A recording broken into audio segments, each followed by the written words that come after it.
Just a couple of guys, a couple microphones, and a heck of a lot of know. It's Football on the Know with Jim and Joe. What they say, it's not the X's and the O's, it's the Jimmies and the Joes.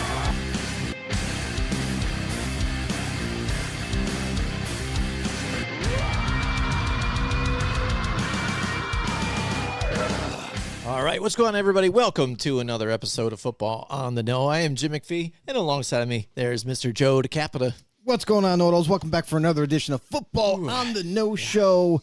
We are ready to go here, and thanks for tuning in.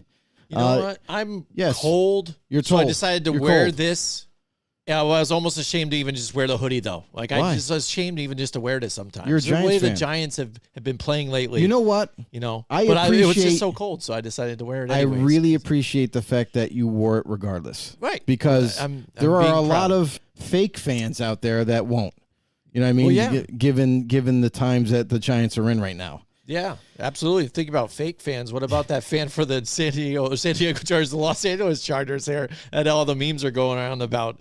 It's funny stuff. But yeah, Most thanks animated fan award goes to... Yeah, absolutely. So, Joe, yeah, it's been another crazy week again. You know, a lot of ups and Hey. downs, and hey, You know what? You know what's one good thing is we didn't hear a whole lot about Taylor Swift. no, we didn't. So that's You know, nice. and That's the a fact plus. that we just brought it up again. Yeah, That we can it's move nuts, on but, with that. yeah, and that stuff's just super annoying. I get it. You know what? it's You know what annoying. bothers me about like the big media out there is the fact that like they cover the dumbest shit every week. Yeah. Like the whole TS thing, and and Travis and all that. Like that didn't even need to be brought up, but they went out of their way to make it a big deal for 2 weeks straight. So let's get to football because that's what it's all about. We are going to talk about, a little bit of a review on week 6 games and what transpired last week. And then we're going to kind of get right into our picks.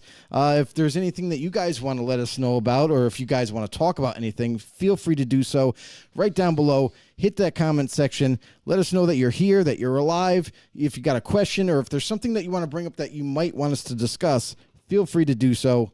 And as well, if you're new to the show or you're not new and you want to help us grow this community of ours, please do so. Head over to YouTube, hit that subscribe button for us, hit the notification bell, let you guys know when we go live.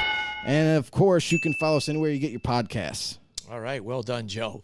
Yeah, I mean, again, crazy week. A lot of injuries by the quarterbacks, though, this week, though, too, as well. We Yeah. saw a lot of them leave the game early. One of the biggest surprises for me, though, here, really, when I'm, watching the games early on, is really the Cleveland Browns and taking down the San Francisco 49ers. I think the biggest headlines of that this past week has got to be the fact that the undefeateds are, now defeated and undefeated no more. There are no more undefeated teams anymore. They're both taken down. Brock Purdy, throw his first interception here, and the winning streak is over now. So, and it's the Right. Cleveland Browns, the most unlikely team, just because I would say the fact that PJ Walker ended up starting the game. Right. We said last week that don't be surprised if this game is a lot closer than yeah. you think, because especially that, with their new defensive coordinator here, they are a tough defense. They're number 1 ranked in the NFL right now, and it goes to show you why, what they did here last week to the 49ers. Yeah, the Cleveland Browns defense, I mean, kudos to them. I mean, this is now the time where we know they're actually a for real defense, because they played one of the toughest teams in the league in the 49ers, and they were able to slow down, to flat out stop at times this impressive offense that we know. The Cleveland Browns, definitely one of the top 5, like you said, number 1 in the league on defense, and rightfully so. Like, this is the team that we thought coming into the season where we had expectations for them, but we weren't quite sure what we were going to get offensively. And now that we're getting a little bit of feedback with Watson, we're starting to see him come out of his shell in terms of production and playing better than last year. Obviously, he wasn't in this game because due to injury, but it sounds like he's getting close to coming back. We're just not sure if this is the week he will. But the Cleveland Browns defense has been able to hold it down for them. And hold it down so much that they were able to upset the San Francisco 49ers. So that is a truly tremendous thing for the Browns and something they can, hang their hat on going into the next week. Now, for the Browns, whether you have Watson or not going into next week, don't let this go to your head, because we've seen this happen before where a team has a huge win over someone that nobody thought they were going to beat. And then the very next week, they just kind of give the game away.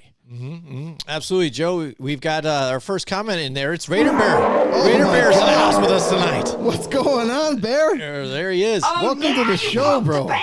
Yeah, absolutely. What does he got? What's he got? Yeah, What's he got he to goes, say? "Sup, Raider Bear." I think the fall of Brock Purdy is about to begin. The sophomore slump is real. Dak Prescott, RG3, lots of rookies start fast. Defenses don't have tape on them to study year 2. They study at then. The quarterback sucks. Sharing the show, not. Oh, man. Burned by the Raider Bear. First time in a long time. Man. And he's out there. But, Welcome back, he makes bro. some Appreciate sense there, it. too. And that's one thing that I guess has stood out here after all this. You see Debo and Christian McCaffrey go down, and now without, even the weapons With here. their big weapons, yeah. The big difference. And even Trent Williams, for that matter, too, right there at the Yep. offensive line's Yep, he position. was People done, too. forgot about that, too, as well. Right. But also, at least in one of the interceptions there too, when I think it was Brandon Ayuk had it in his hands and tipped and it went flying back for the pick. Right. And they're not all on them too as well. But hey, any quarterback that gets pressured and things like that and told kind of to think fast before they really want to is going to make the mistakes. Raider Bear corrects himself and said, misspelling it, LOL, sharing now. Appreciate you, Bear. Appreciate you so much, man. Thanks for tuning in. Absolutely. There he is. Hashtag know-it-alls. Yeah, And absolutely. then we have our very own Paul Matty chiming Maddie's in in. the house with us. Playland Beach in the house. Yes, absolutely. There he is, Playa Linda Beach, and it says Facebook user again for some reason. I don't get it, but he's got to, get there's a link. accepted I'm into- pretty sure in the chat, you guys. You click the link and then you can let your name be known and things like that, and so you can see your photos. And we're not really sure, if there's a box that pops up for everybody in the chat, allowing us and everyone else to see your likeness and your name in the comment section. So if there is a box popping up, there's a little link. Just click on that, and that allows permission, I guess, to show your name and likeness. We got Glenn Medina in the house eating lunch, Bear. He's eating lunch. So he's letting everybody know. Yes, that he's eating lunch, right? Just wanted to pop in quickly and say hi. All Appreciate right. you, Paul. Yeah, no problem. Appreciate No you, problem. man. Absolutely. We know who it is because he said Playland Because he Beach. said Playa Linda Beach. If you're a know-it-all this much and you keep showing up here, we know where you live even at this point. So there you go. You know what I mean? That's how much we follow you guys as well. But yeah, 49ers, they couldn't do anything right after that. And, it was a tight game. But, this came up. But you know what? It was a game they still could have won, though. But Moody, you're right there. You got your setup for man. that shot. It's a chip shot at this point. Dude, it and is so crazy. He should how have, short with that was. him, should have been able to make that field goal and really win the game. You He know what I'm should have made saying? it blindfolded, for God's sakes. Like you just said, it was so close. It really was. It was like an extra point. Like, how do you not finish the job? That's your whole job as a kicker. Like, those are the moments you look forward to. Like, I'm going to win this for my team. And for him to not only be super close to kick that, but also just to flat out miss it. I mean, that's unexcusable. Yeah, Glenn says, "Hey guys, new here. Raider Bear said hello, so I responded, "Yay, absolutely, Appreciate no problem. it, Glenn. We welcome you here." Yes. Thanks for Hashtag tuning in, man. know-it-alls. All Listen, right. guys, and for anybody that is new here, how we like to do our show is like you guys comment down below. We'll interact with you guys as much as possible, and we're going to talk about anything that you guys want to talk about. Like, we're open. We have our own. Obviously, we got to talk about the games, but if you guys have anything new or anything, any bit of news that you want to share, go for it. Absolutely, we're open to whatever you guys want down there. So it looks like Raider Bear is sharing Raider some more. He's bringing in some to of more Raider people, Nation. So I love it. I love Bringing it. in the Absolutely. Raider Nation hard here. Michael Guerrero's in the house with us tonight too. Man, it's been a while since I saw Guerrero. Michael I haven't seen Guerrero. him in a while. Great show, guys. Go Raiders. Absolutely. The nation is Nation. here. It is. Yeah, they're showing up here. But yeah, if you're a kicker at this point too, when you're asked upon to do those, I mean, you got to be able to make those types of plays. Oh, you know for what sure. I'm saying? Yeah, That's your you're only expected to. job. Yeah. It should be there, especially at the NFL level. Right. But that was a close game. was a good Defensive. game, though. Jim Schwartz. Now I think he's undefeated still against when he runs a defense against Kyle Shanahan.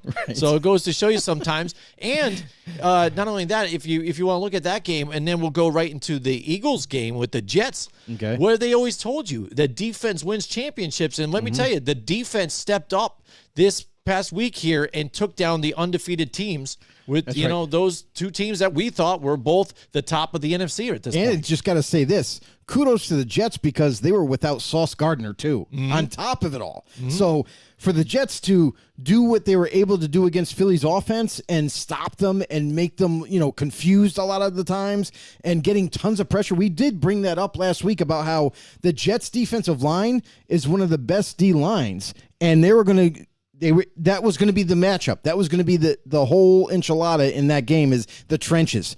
Can the offensive line for the Philadelphia Eagles stop the Jets defensive line? And we saw a lot of pressure being, invented and created by the Jets defensive line, and the secondary and the linebacking core was absolutely sideline to sideline, making plays, batting balls away, making it very difficult for Jalen Hurts to throw and to fit those balls into tight windows. So kudos to the Jets. I mean, they played amazing defensively, and they had to, right? And then you look at the offense. Zach Wilson. Hey, Zach Wilson didn't play that bad. He didn't lose the game for them, didn't make, big-time mistakes that would cost them, a chance to win that game. And honestly, he had a couple of nice, well-thrown balls to Garrett Wilson on the sideline, and they did enough to pull out the win and get a major upset against the Eagles. Yep, absolutely. And we've got a comment down we got here. Joel It says, Irons, Raider Bear supporter, Raider Nation for life, he says. What are your thoughts with Hunter Renfrow, lack of usage? With his contract, he is a hard player to trade. You're absolutely correct, Joel. And the thing is, for me, I'm a Raiders fan as well. We've been following this whole situation with Hunter Renfrow for quite some time now, and honestly, the lack of usage, there's no excuse if you're a Raiders fan or if you're even part of the Raiders staff. Like, Hunter Renfrow is a former Pro Bowl slot receiver. Like, there's no chance you don't play him more. So for his lack of usage, it's inexcusable for Josh McDaniels, who's supposed to be this big offensive guru, but we're not seeing it. Like, the red zone offense is absolutely atrocious. You're not being able to score more than you can't even score 20 points as an offense.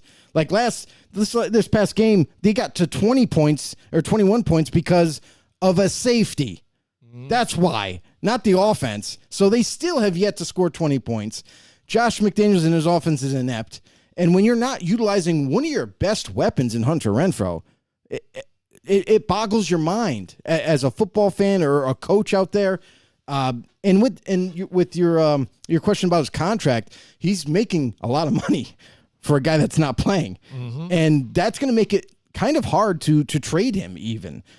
So week 8 trade deadline is approaching us rapidly. We know that we've heard reports out of Las Vegas that they are in fact have him on the trade block. They are in fact looking to try to trade him, and they were doing this last year. So I don't know if they're going to ever get a trade consummated and done, but because of that contract, but it's something to definitely keep an eye on, because up to this point, the Raiders offense is not only struggling, but it is just completely different this season. Yeah, absolutely. And if you look at his contract going into the 2024 season, he's set to make almost $12 million next year.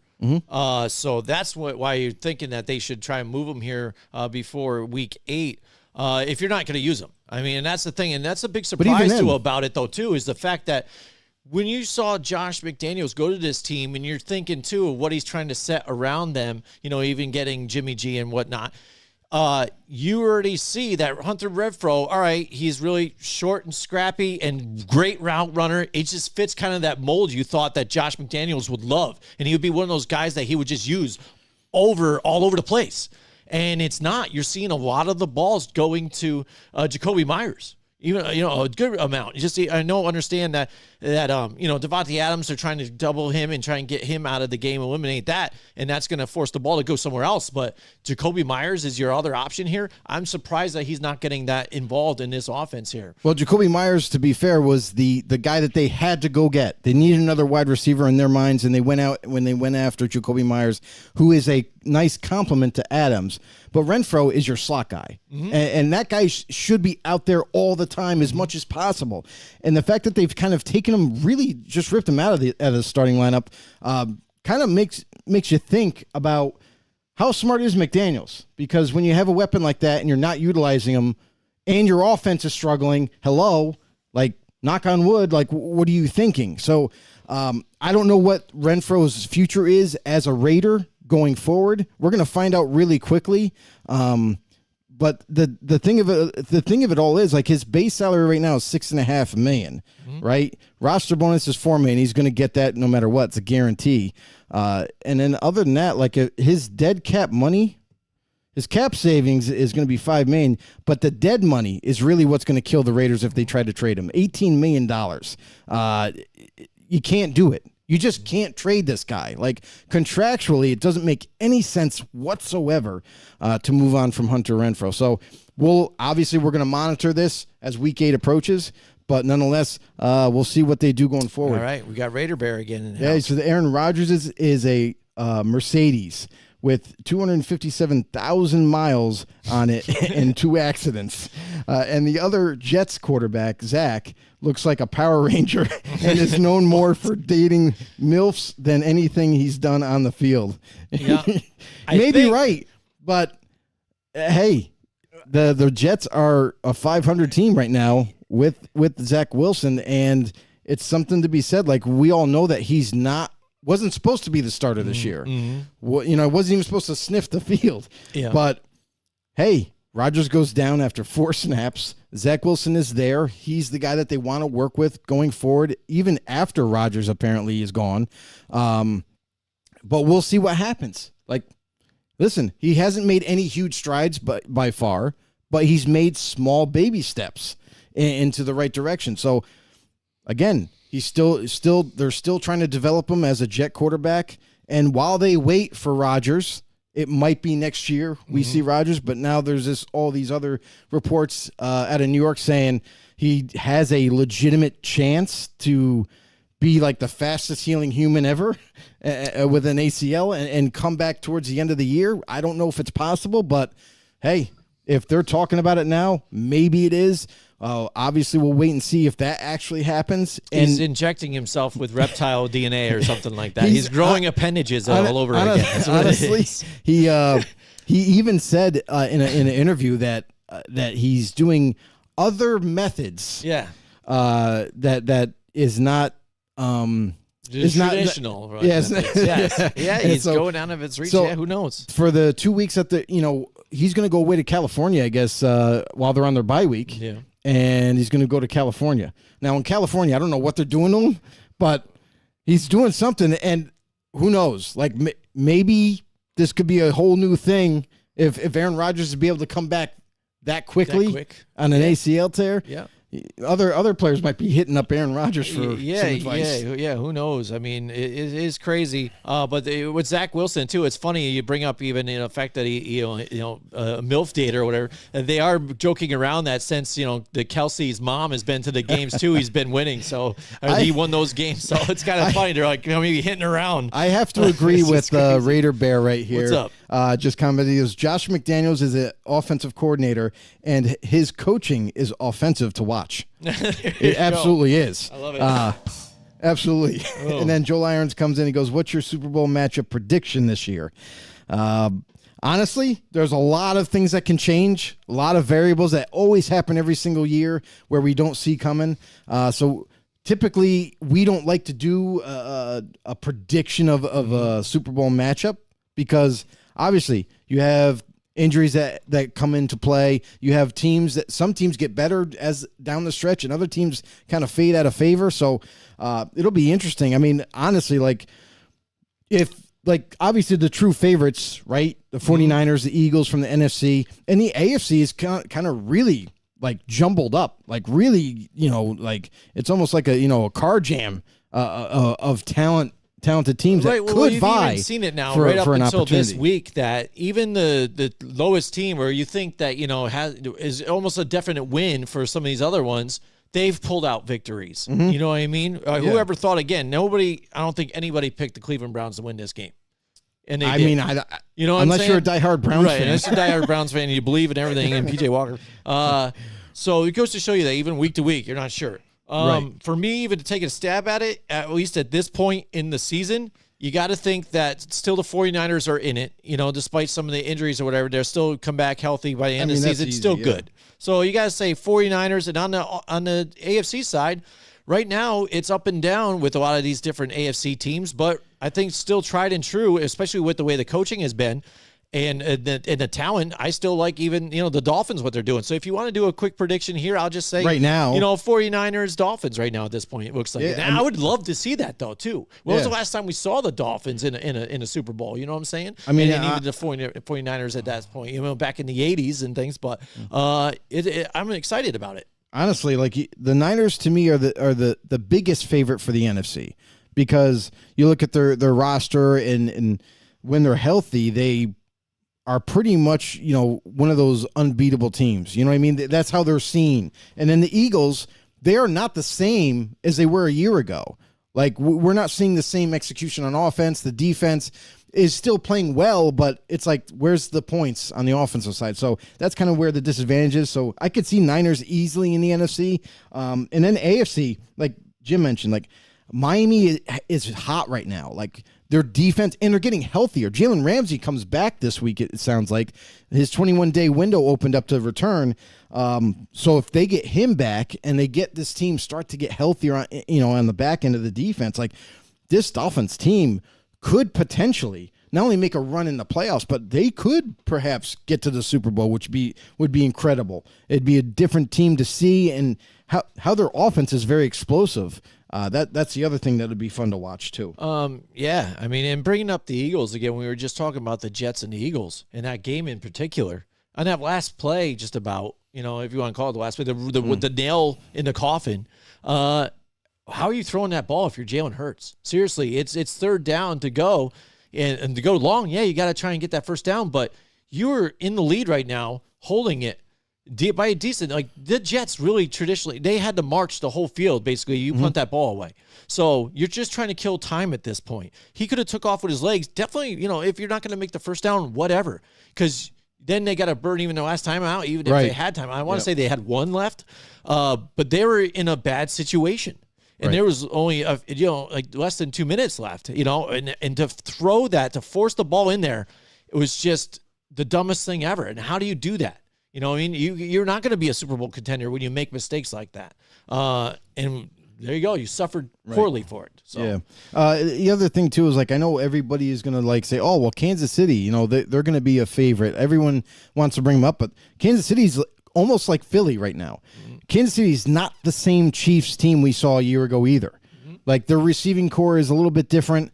The way they call their offensive plays, and there's some similarities there, but they're, again, not this super offensive powerhouse like we're used to be seeing, from last season. Mm-hmm. The Chiefs also are a little bit different on defense.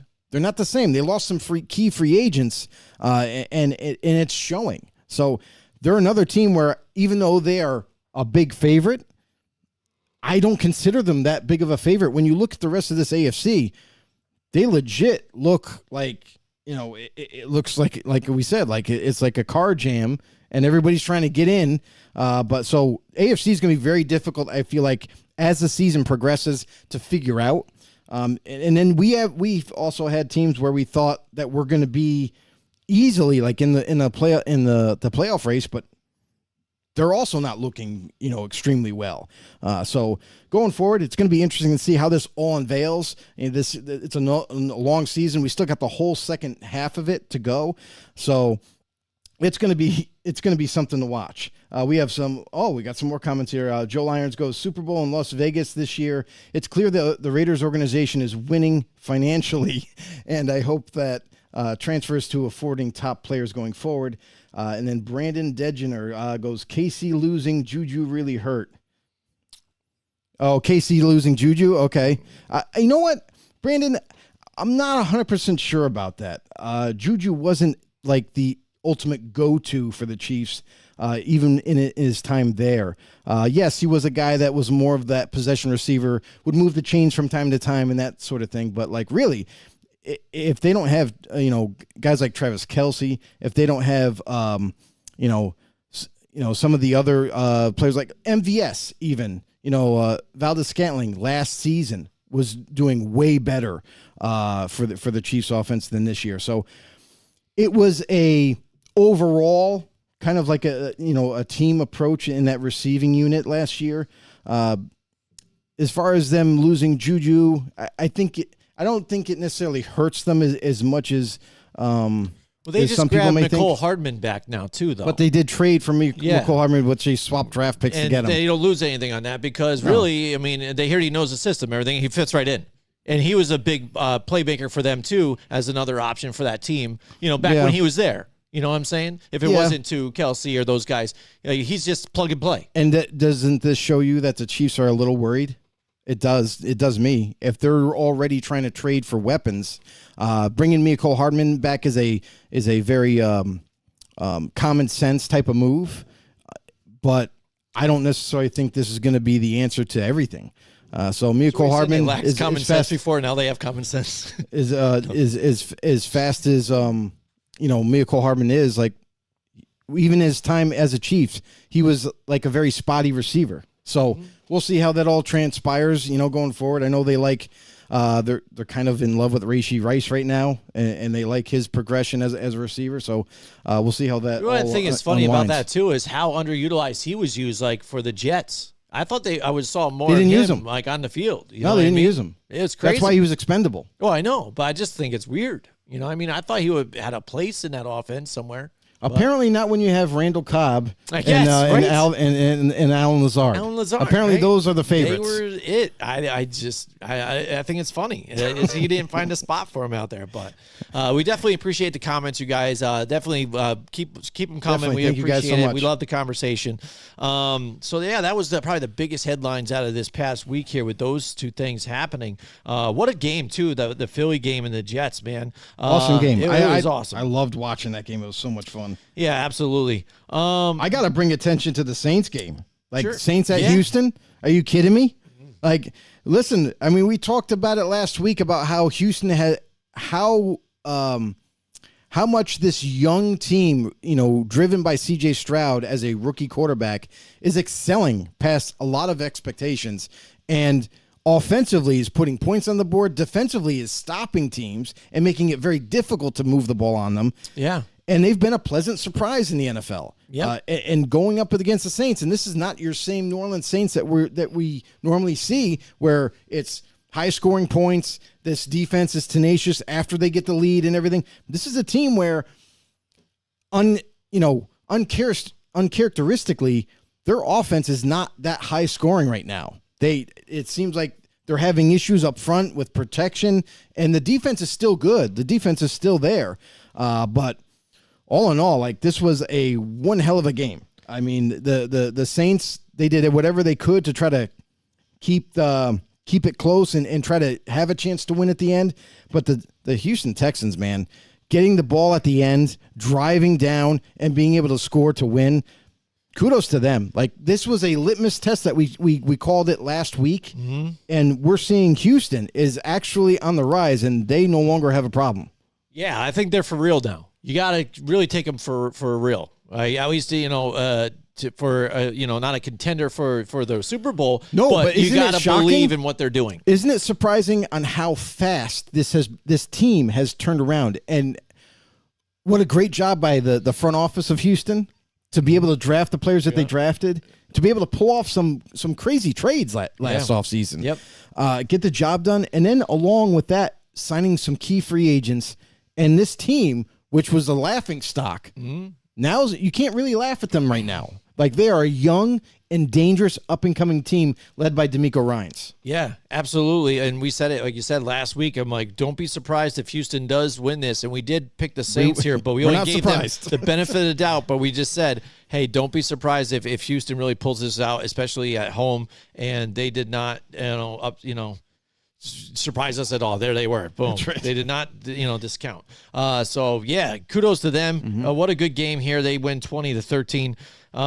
Jacksonville and Indianapolis. Jacksonville does take care of business at home. Oh, That by a was big there landslide. for them. Yeah, Man, Again, Gardner Minshew looked terrible. Yeah, He looked terrible. Yeah. I mean, he was just throwing straight up to the opposing team. Like it wasn't even like close to the receiver. He just threw it to the safety, threw it to the corner. Like just key things with some of these games though here too. As long as Jacksonville right now, it's limited practice here for Trevor Lawrence with the sprained knee, but He's questionable he's right now. questionable right now to go Tomorrow night. Tomorrow night, so we'll keep following that closely to see if he's going to start. Here's my thing with the questionable thing. When you get a questionable tag in the night before the game, usually that means that they're most likely they're going to be out. Go. Yeah. So it's probably going to be one of those things where it's going to be a game time decision. Where they're going to test Trevor Lawrence out in pregame warmups and then make a call there. Yeah, and they did sign somebody to their practice squad, but if he's not Nathan going Rourke? Nathan Rourke. But if Good he's for not him. going to go, it's going to be good old C.J. Beathard there, taking the helm here for him. Right. But we'll see. We'll follow that closely. Ryan Tannehill leaves the game early Mm-hmm. in that game, so that made that game a little offset here with Baltimore pulling out the victory. But I think we got a couple good games moving up this next week that's going to be really, really nice to watch. And how about Detroit? And this is the thing. I said it about Detroit last week. I'm like, they're showing that they're an offensive powerhouse here and what they were kind of starting off with last year. Yeah. Defense matching it just as much. So Tampa Bay, a team that I thought was, going to do okay here. And Baker Mayfield surprisingly has done a little better than I thought here with them. But Right. this was a game that they definitely had to be able to beat the Tampa Bay Buccaneers, especially at home, and they showed out. They just destroyed the shit out of them, and then here you go. They did what they should have done, and now you got to think that the Detroit Lions, you definitely got to be believers in what they're doing right now too as well. I mean, I hope so. I mean, they've proven it time and time again. They're 5-1. They're beating the teams that they're expected to beat, and they're also beating the teams that people don't expect them to beat. So they're putting it all together, offense, defense, and they're getting healthier too, which is kind of even more dangerous, is the fact that they've been able to do some of the things on defense without a guy by the name of Tyrell Walker, at the safety position. He's been out for quite some time, and now he returned this past week. It's just this team continues to get better health-wise and execution-wise, and they are a dangerous team to keep an eye out on for this division in the NFC, for them going forward into the playoffs. Absolutely. Hey, and let's bring up how about the Sunday night game here with the New York Giants and the Buffalo Bills? How about the Giants keeping it close and leading throughout the game? Yep. For the majority, So there's a few different storylines in this one. How about them being able to, in that defense, and keep Buffalo Bills from really scoring through 3.5, maybe 4, right to the fourth quarter? And the fact that they were battling the officials the whole game. Like, whenever they got a penalty against them, a lot of it, especially for the defensive holding or, roughing the passer, was nowhere near any of that, you know what I mean? And then it came down to the end. They still had a chance to win at the end of the game, and they do not call the pass interference here in the end zone to give them even another shot to win. And they just, walk off, act like it's no big deal. But, no matter what, everybody's coming out, and now the NFL is probably going to say, oh, yeah, you know what, they were wrong in that one. Yeah, it was pass interference. Oops. Congratulations. Nothing really happens with that. No, outcome. it doesn't. Doesn't change Nothing the outcome happens. at all. Even Tom Brady comes out and even complains about the officiating in that which game. is hilarious, how bad right? It was. It's hilarious for a guy that used to get all the He calls. used to get all the calls, isn't it hilarious? And now Now he's he's like, he complaining. can now. He can Yeah, complain. he's retired. He's not buddies even with some of the ones. Some of those guys have even retired since. You know what I mean? So he doesn't have to worry about it so much. I mean, about that game right there in itself is like, wow. That's all I have to say is wow.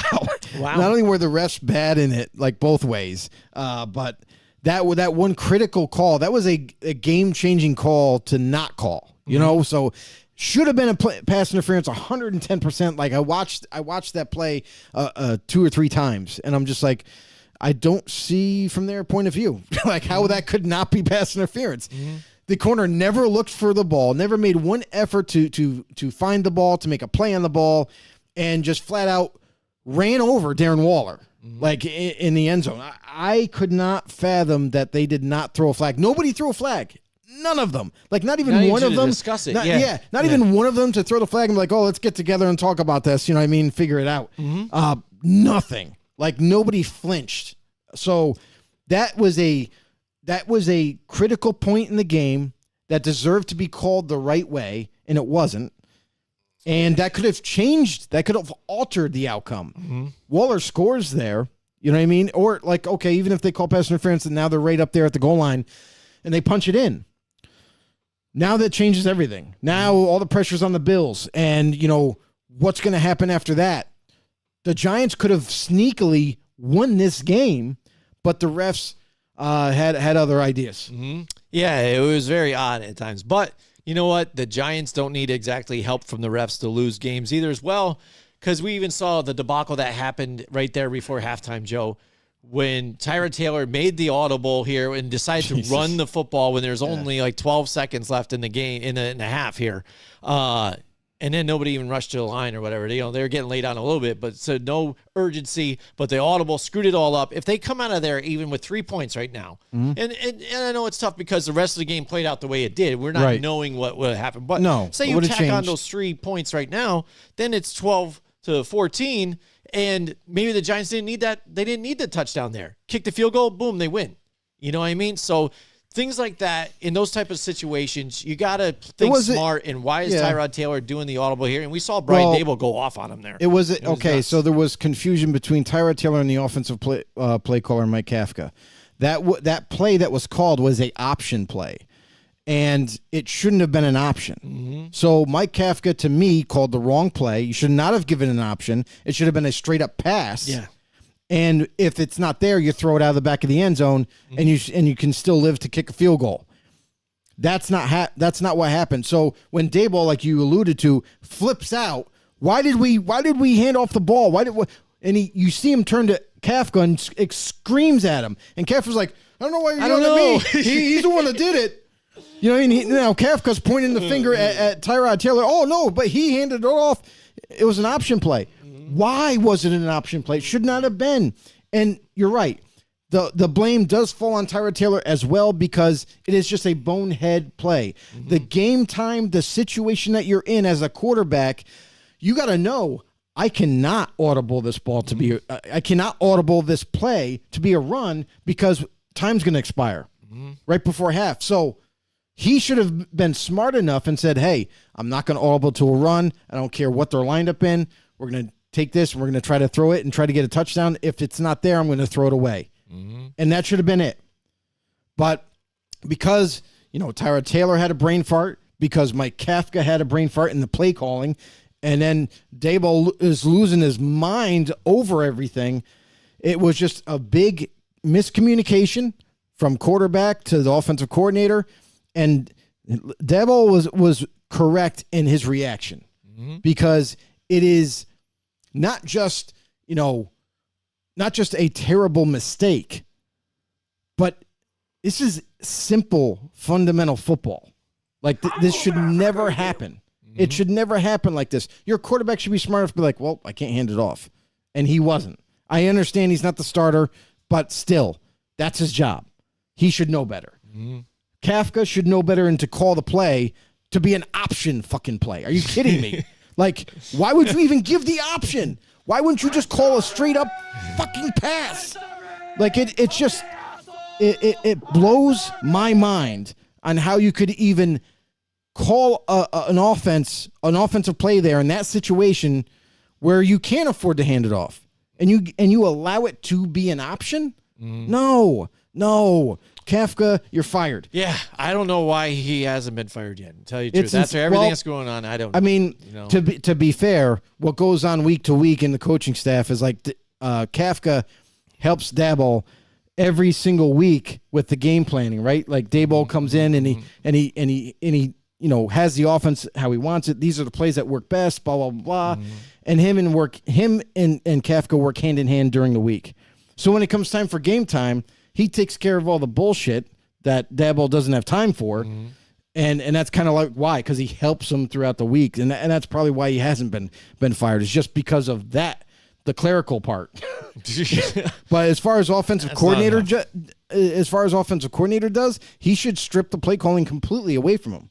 100%. That's one big pile of shit. Yeah, absolutely. And sorry, so, I got riled up there. I hear you. You say it was you this time and not me, so it was nice, But it's just do not annoying. disagree. Stupidity annoys me. Oh, I hear you.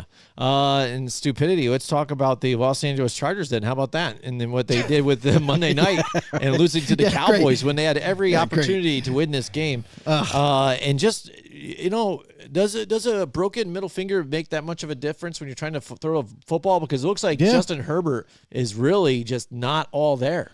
Yeah, I mean if it's your, because it's his throwing hand, it's going to affect how you throw that ball. Hand. Oh, it's his left hand. His left hand, and it's all just up that middle finger. So and no, you that saw shit even when has he no went down, bearing. he's like going like this gingerly, trying not to hit it.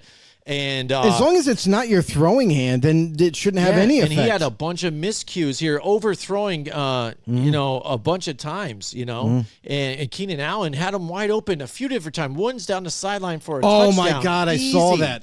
But even Keenan Allen sitting in the middle of the zone, wide open, and missing him. Okay, I'll say this about some quarterbacks, not all, but some. Justin Herbert is in this class. Yes. Okay. When there's wide open receivers, some quarterbacks think they still have to make that perfect throw. You don't. When you have a wide receiver that open, there was no coverage around him. You don't have to make it perfect. You don't have to hit him in direct stride and have him keep. You can just get it to him. He can stop, catch it, and then turn on the jets afterwards.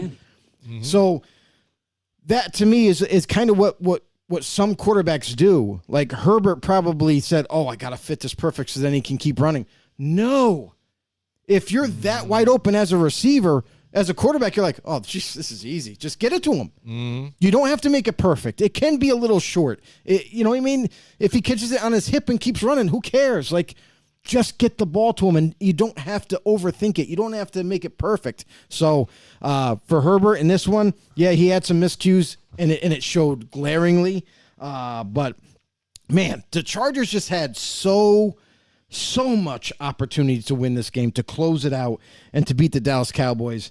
But they just kept letting the Cowboys hang around. Just keep letting them hang around. All right, we got a few comments here, Joe. Oh, Anna is in here. Anna Diaz, Rincon. She goes, "What up, Bear?" Yeah, Raider Bear, where'd you go? Where are you what's at? Up? He wasn't. You're being called out. Mike Tackett also chimes in. He goes, Caleb Williams wants to have a stake in ownership where he goes. With Aaron Rodgers' request for ownership equity worked into his contract, being denied by NFL owners, is Williams over his head? It's funny that he brings this up. Or will that be the new norm with the new CBA? That's funny, too, because I was going to have this question. be a talking point. So I was on it with you on this time, Mike. I know what you were doing. What do you think, Joe? I mean, I thought this is an interesting topic, too, as well. Now, this is the first time we see, a college guy that's going to possibly enter the draft here in 2024. The number one prospect, even at this point. Right now. Saying it's gonna that, change. hey, listen, it's gonna change. You draft me, I want ownership. So will that affect is he going to be like, oh, I'm not signing your contract until you do this? You have to. You know what I mean? They have the rights to you, so you ain't going nowhere. I mean, what is it? What other kind of turmoil is this going to cause? But even after seeing it already shot down with a guy like Aaron Rodgers, how is he even going to make this, charge? It's not going to work. It's that simple. Like if Aaron Rodgers, here's the thing, and it's two different situations. Rodgers is an established Hall of Fame quarterback in this league, and he can't get it done. So if he's not going to get it done, and I don't think any owner would agree to this anyway, because now all of a sudden you're going to give ownership to this player, that player, that before you know it, you're going to be out of a job. You're not going to own it. So I don't foresee this actually being a normal thing. I don't foresee this even being a thing.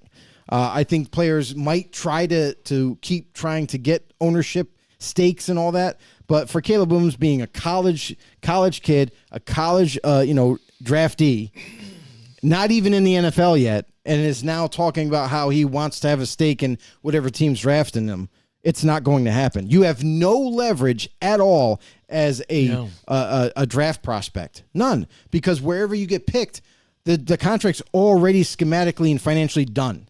Like, all you have to do is sign. There is no negotiation anymore.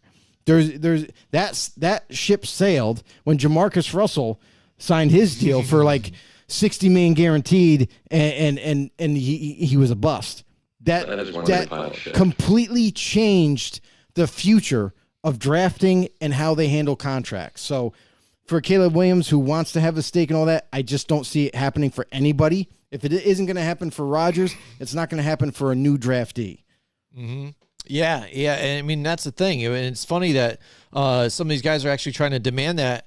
It's not going to happen. To do this. And yeah, like you said, there is no leverage. There's none. Because what's a team? Teams don't like to give up power with, the NFL itself and things like that, around there. Right. They're not going to have this kid coming out of college and make a demand who hasn't proven himself. Who hasn't proven themselves. Because, what if he ends up a bust or whatever? Right. We're not all of a sudden, all right, you sucked, you're not playing for us anymore, but we're glad you're part of the ownership group now because you're going to do a great freaking job with that too. Yeah, okay. You know what I'm saying? It's dumb. It just doesn't make any sense. The fact that you want to try and do this, yeah. What is that even question about you? Will that make is? I'm just going to say it just for the hell of it. Let's just throw it out there. Do you think that hurts his draft stock even? Because we've seen some of these draft stock people go down with some of their attitudes. You do the Wonderlic test and you do this and they do interviews. This guy already coming out like this. Well, I want to. If so, this team that drafts me, I'm going to ask them for ownership. Part of this. I don't think it's going to hurt him at all. At all. A lot of people expect because of the talent that he has here too. And then, I don't think it's going to hurt him or anybody what else. What he's trying to say here, but if he's just trying to break the mold here for people and be the jet setter or whatever, it's not going to happen. Like you said, it's already shut down with a guy like Aaron Rodgers, who is Hall of Famer. Going to the Jets and things like that. They have never said that, players out, that after they retire can be part of ownership and things like that. Right. We saw it. And we see even former players from Tom the NBA Brady. and things like that too. Tom Brady tried to be ownership, and he could. However, it got denied because they need to know if he's officially done. There's no chance of him coming back. There's no chance of him. They want to just make sure as owners, to make sure he's player owner, or something like that. Yeah, they want anything like that. So it got denied the first time, but I think it's good. I think they're going to still try to get it to pass through. But Anna always comes in and she goes, "I can go run a little league." Oh, that's awesome. He can go run a little. Yeah. He can. He could. And you don't need permission for that. He can do that out in California as much as he wants, or wherever whatever team he goes to. There's always that. Yeah, there's Madden out there, so you can own a team. He can easily, just like that. So he can have ownership of Madden 24. There you go. Maybe that could be it. Maybe that could be it. If you want ownership of Madden, you might have a better chance. There you go. Partial Absolutely. ownership. So, yeah, definitely appreciate the comment, Mike. Absolutely. One other thing in news, too. How about Roger Goodell now gets another 3-year extension, Joe? He's 64 currently right now. And experts believe, now that this is probably his final deal that he's going to get, just because if you look at the past couple of commissioners, Pete Rozelle stepped down at the age of 63 and Paul Tagliabue 65. So he's right in the middle, smack middle of that. So the fact he did another 3-year extension, a lot of people think that, 3 more years, 67, he's just going to walk away and give it up, and do it. But who knows? The way this guy is, he might just go till he croaks. I'm just like, you have to rip it from my clutches, my dead body. I don't think so. Let's pump the brakes a little bit, because I think everybody's getting ahead of themselves. He can sign this contract all he wants. He still has a lawsuit that he has to deal with John Gruden. And that's going to really tell how long his tenure is actually going to be, because if it comes back that John Gruden wins his case, or the decision is going to the Supreme Court right now, right? And the NFL's been trying to prolong this and trying to get it settled outside of court. And now they're at the Supreme Court level, the top level. There's nowhere up nowhere farther up to go, but it's either going to be decided by the Supreme Court whether they handle it outside of court, and if it's turned down yet again for the third time, it's going to the Supreme Court, and they are going to release all those emails that we've been waiting to see what exactly that all means. Mm-hmm. If that happens and John Gruden wins this case against Roger Goodell, you can kiss Roger Goodell goodbye. He will no longer be the commissioner of the NFL because not only did Gruden win the case, but that also means, guess what? Your so-called extension goes bye-bye. I don't think any of the owners are going to be able to stand behind you because you couldn't keep this under wraps and keep the emails quiet. A lot of those emails that we are not privy to yet, and hopefully we do someday get to see them, is that apparently across the league, this could stir up some controversy for every single owner on every single team. And if that is to happen and it blows up in Goodell's face, that just it's going to further accelerate the idea for owners to get rid of Goodell, hire a new commissioner, and that changes the whole plan altogether. So let's not get too far ahead of ourselves with Goodell signing an extension just yet. He goes home now to mommy, and he gets reprimanded, and that's the end. Sorry, mommy. Sorry, Mom. Didn't mean to embarrass you, Mom. I've been waiting to hear that soundbite forever. Oh, man. Yeah. Hey, you got to use it sometimes. That's absolutely. Right. So, hey, again. Thanks, guys, for all the comments. Yeah, absolutely. Keep them coming. We appreciate you Mike, guys great out question, there. by the way. Absolutely. Anna goes, release the emails. Yes, we're hoping so. We're hoping it happens. So hopefully Gruden can win yet again for the proceedings in the Supreme Court. Yep, absolutely. Absolutely, Joe. All right, so you know what? It's time to bring up our, next segment too. We've been doing our segments, that we've been doing the last couple of years here. One of our favorites is Joe's decapitation of the week. So here it is, Joe. We're going to let it fly here. Banned in most countries, but not here. It's time for your decapitation. All right, here we go. Joe, what's the decapitation of the week? I got to say that, this week was very hard to pick. There was a lot of decapitations, but I had to go with Davante Adams getting nailed by the Patriots safety there. Like, he took a huge hit. Man. It was ugly. Yep, absolutely. I'll tell you, bang. There was other hits that qualified, but I'm like, man, that was such a devastating hit, and it just left a long-lasting pain with Adams afterwards. Oh, I'm sure. Yeah, that's what I mean. It hurt us to watch it, but then Davante Adams, he's probably still feeling it. Yep, the ribs. He's definitely going to be sitting home at his Taco Bell, eating a few extra tacos. Soft they opened another location in his house. Yeah, I saw that. How about that? It's big. Booming. Right now there. It's booming. It's booming. Who knows? Maybe Hunter Renfrow will work there soon. Oh, jeez. Poor Renfrow. Oh, man. That was uncalled for. Hopefully he stays a Raider for Raider fans' sake. Absolutely. So, all right, Joe, the picks competition. I didn't update the wins here on the graphics here, but okay. I ended up gaining one more game on you here, but it's early. This week is, or this year is still crazy as all, and is a long. I'm still trying to figure out. Last year showed us it's a long season, so I brought it back right to the last freaking game, right up to the Super Bowl. And we ended up having a 3-way tie where we all drank and had a lot of fun. That's right. You know what I mean? So it's going to be a lot of fun this season, too, as well. At least we shared in the drinking. Yeah, we did, and we had a blast. So if you guys don't know yet, our picks competition goes out throughout the season. Loser has to drink a football-sized thing of alcohol. And last year, we all drank. So it was a lot of fun. So play along with us. Give us your picks along with us, too. We appreciate it. Drop it in the comments as well. All right, so let's get to it. Tomorrow night, Jacksonville Jaguars and the New Orleans Saints. I would normally even say maybe Saints at home, but they've been doing terrible on offense here, not really getting it going. Defense can only do so much, but the big factor here is if Trevor Lawrence is going to play. Because if it's a game time decision for me, if Trevor Lawrence is playing, no offense, I think I'm going to go with the Jacksonville Jaguars on this. Okay, but if he is not, and it's a CJ Beathard party, I'm going Saints on this one. And watch CJ still win. We've seen things like this happen. But yeah, I mean, Jacksonville Jaguars. But here's the thing. Here's the problem for me. They're 4-2 right now. And I'm still not convinced that this team is back to where it was last year. They might have had a great, week, but it was against the Colts. I'm sorry, I just can't. You are I'm fake having news. I'm having a hard time with the Jaguars right now. Trevor Lawrence, he's played great in a few games, but then he's also looked pretty bad.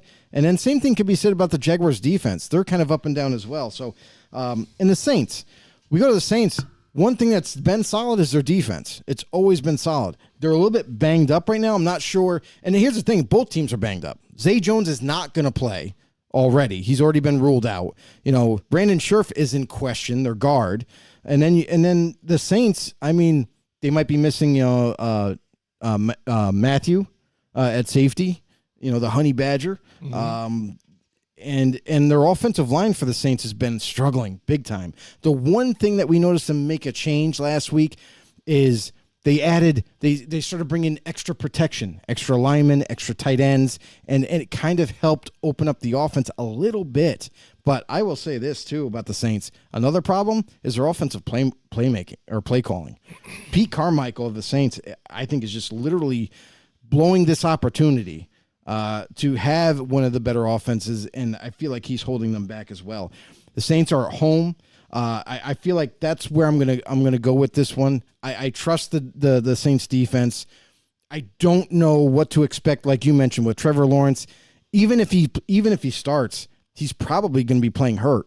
It's going to take maybe one hit to knock him out, and that's if he plays. Other than that, I got more trust and faith in the Saints defense and Derek Carr led offense. I'm going with the Saints. All right. Next up, we got the Vegas Raiders and the Chicago Bears here. Now, Justin Fields gets knocked out of the game too, last week too, so he's injured. Can I I have to say that I think the Bears are very rapidly approaching my hate list because, I hate the Chiefs. I hate the Broncos. And I think the Bears are right there now. I think they're getting close because they've literally disappointed me on every level of a football team. Obi-Wan Kenobi, what's going on, brother? Welcome to the show. He said hello there. You're disgusting. Raiders. Give me $200. The nation is still filtering in. The Raiders Nation. That's it. Boom. Obi-Wan is Absolutely. here. Obi-Wan in the house with us tonight. Absolutely. Yeah, so We definitely appreciate Vegas it. and Chicago, I just had to get that off my chest. The Bears suck. I hate them. And honestly, they keep disappointing me. When I just think that they're going to turn the corner maybe a little bit and get a little bit better, Fields is in jeopardy of not playing, first of all. Let's just say that he most likely is not playing. And as bad as their offense has been, it's just going to continue to get worse, especially if Fields doesn't play. The defense for Chicago, another thing is their secondary is a little bit banged up. I don't know who's going to be able to be available. Is Eddie Jackson finally going to make a return or not? In Vegas, does the Chicago Bears have a chance to stop Max Crosby? I mean, we've seen last week where Crosby was literally being triple teamed and still getting pressure, still getting to the quarterback, still stopping the run. So I look for that trend to keep continuing going against Chicago. And I don't care who's quarterbacking for the Raiders. I don't care if it's Jimmy G. I don't care if it's Brian Hoyer. I'm going to go with the Raiders in this one into Chicago. All right. Yeah, I mean, this one, again, it's tough. Like you said, Jimmy G, they already checked him out into it. It's not as bad as it might have been. So who knows? We'll monitor that closely. But we've seen some good things from, the backup here for the Raiders, too. So maybe we'll see if that sparks something for them right now. And can they just get the ball to Devontae Adams more? Just make it happen. And get Renfro in. Yeah. Just make this maybe offense. This could be the week because you got, This it's is- the different quarterbacks in there. We'll make it happen. Who This knows? is the offense. It's they're supposed to be able to score points. After spending over $100 million on just the offense, you'd think they'd be able to score 30 points a game. What's funny, too, is didn't we say last week when we talked about this, and we said even the Patriots, their key, what Bill Belichick's got to do is take away the one thing that could hurt and he them, couldn't do that. and they didn't do it. In fact, he gets the safety on you to win the game.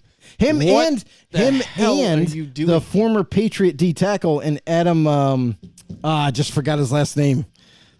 Anyway, the D tackle there for now the Raiders. He was a former Patriot. He ended up meeting Max Crosby there in the backfield.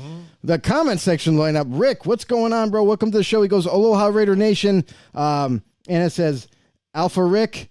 Oh, there we go, Alpha Rick. And then Rick. Oh, he just replied to Anna. And then Anna. that's up to Coach.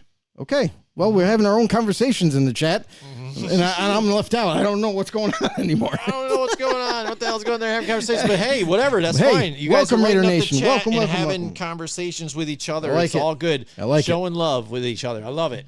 Absolutely. There's our know-it-alls right All there. right. So, are you? Did you make your pick or no? I did not make my pick, but basically I was getting at the fact that Chicago, again, very underwhelming, but then a lot of injuries, though, with that team. Now that Justin Fields is out, too, I'm going Raiders all day on this Despite one, a healthier offensive line, I just think this is going to be ugly. absolutely. I think All for right. both parties, though. Yeah. I think this might be just almost kind of like the Patriots game. Like it was a sloppy game to watch. I think going into Chicago, it's going to be obviously colder. So let's see how the Raiders can handle the weather as well. Now, there we go. We got more Ricks in the house. Raiders! Oh, in the house.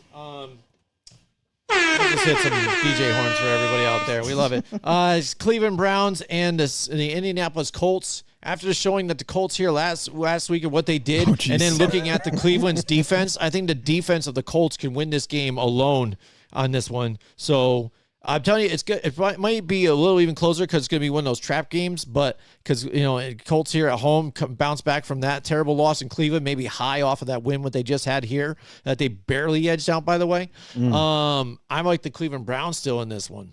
Yeah, I'm going with the Cleveland Browns in this one, and it doesn't matter if Watson is available or Right. if he's not. The Cleveland Browns defense is the true key to the success of this team going forward. Obviously, when Watson is healthy, that offense can put points on the board. But man, the Colts just looked bad last week. I mean, Gardner Minshew looked a little lost, looked a little confused. Guess what? You're going to be really confused this week because there's going to be a ton of pressure put on Minshew, and there's still like no sight of Jonathan Taylor. Really, they're not getting him as involved as you would like to, being a amazing running back like he is. So hopefully, like that trend kind of goes upwards with him, and he gets more involved. But Cleveland all the way. All right. Rick says Raiders over Bears 21 to 27 27 to 13. 2013. Yep. 27-13. There you go. There's a prediction right there. Got it. Bold. Yeah, and I can agree with that, though. How about that? Yeah, 27. You think? Wait, hold on. You think your Rick, Bears are going to score 13 Rick, points? Hold on, Rick. Do you really think that the Raiders are going to score over 20 points? I mean, because they haven't done it all Oh, year. the other way. Yeah, So, how about that? Yeah. I don't know. Who knows? I don't know. This could be the time.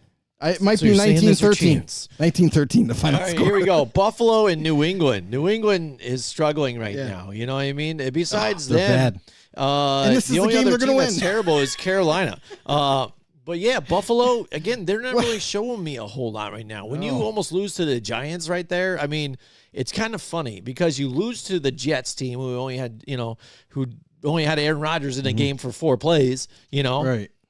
And then you're that close against the Giants, and then even the week before, you lose to the Jaguars. I mean, before that, I mean, you're struggling right now here. So to fight against a Bill Belichick-led team who always gives you problems right now in New England, Yeah. this could be an upset victory again here for imagine that the Patriots Could somehow be. come out of this one. But Somehow. plus the thing with Buffalo is look at the difference, I'd say, even from last week of not having Matt Milano in the lineup here for you on Oh, it's defense. huge.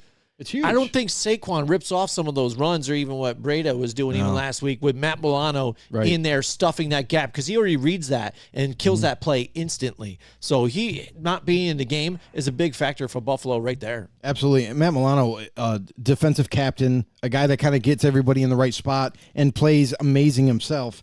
That is a huge loss for the Buffalo Bills defensively.